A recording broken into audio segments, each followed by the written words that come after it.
बात है साल 1564 यानी अब से लगभग 450 साल पहले की, जब धरती पर एक ऐसे बच्चे का जन्म हुआ जिसने धरती के बारे में कई ऐसे सिद्धांत यानी कि प्रिंसिपल दिए जिनसे उसे बहुत सी मुश्किलों और यातनाओं का सामना करना पड़ा और अपने जीवन के अंतिम कुछ साल नजरबंद होकर गुजारने पड़े।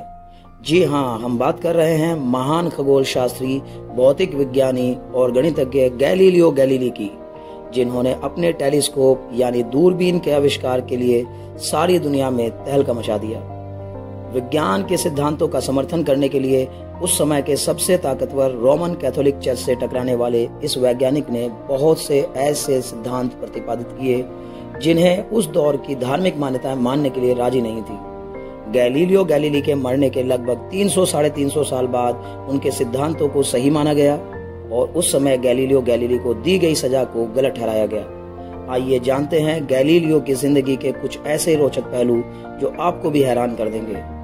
गैलीलियो से लगभग 2000 साल पहले अरस्तु नाम के एक दार्शनिक का मानना था कि इस ब्रह्मांड के केंद्र में पृथ्वी है और इस ब्रह्मांड की सारी वस्तुएं पृथ्वी के चारों ओर घूमती हैं।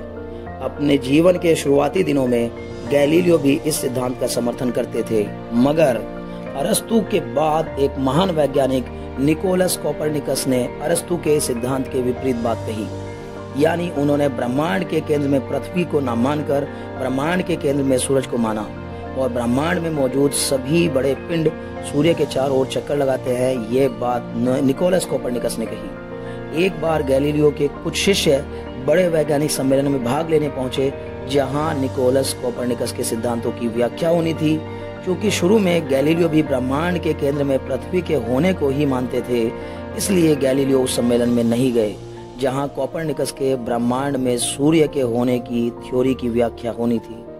लेकिन सम्मेलन से लौटे अपने छात्रों से जब गैलीलियो ने पूछा कि आप में से कौन कौन कोपरनिकस की थ्योरी को सही मानता है, तो सभी छात्रों ने नहीं में जवाब दिया, मगर उन्हीं छात्रों में से एक छात्र ने कोपरनिकस के सिद्धांतों के समर्थन की बात कही।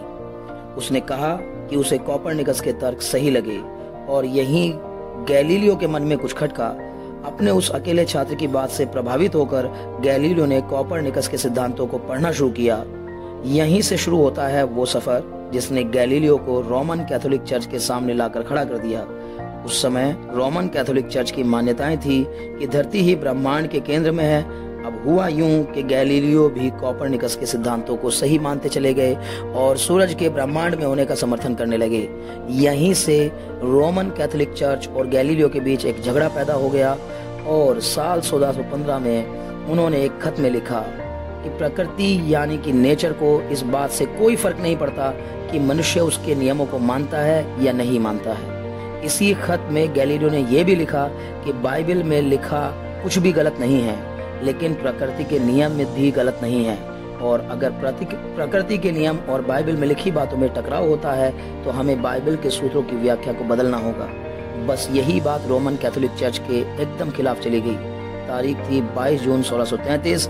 गैलीलियो पर चर्च के एक बड़े हॉल में मुकदमा चलाया गया और इस मुकदमे में गैलीलियो को ईश निंदा का दोषी करार दे दिया गया और आजीवन कारावास की सजा सुना दी गई।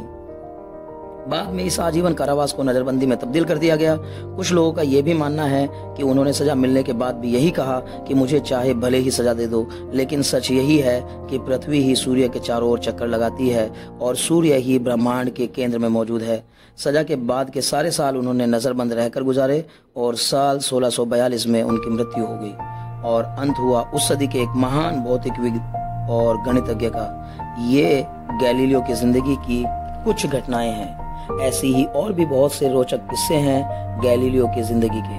क्या आप उनकी जिंदगी से जुड़े और भी रोचक पहलू जानना चाहते हैं तो अपनी राय हमें कमेंट बॉक्स में जरूर बताएं, और आपको गैलीलियो की जिंदगी का ये सफर कैसा लगा कमेंट बॉक्स में हमें जरूर बताएं। मिलते हैं फिर किसी नए किस्से के साथ, तब तक के लिए धन्यवाद।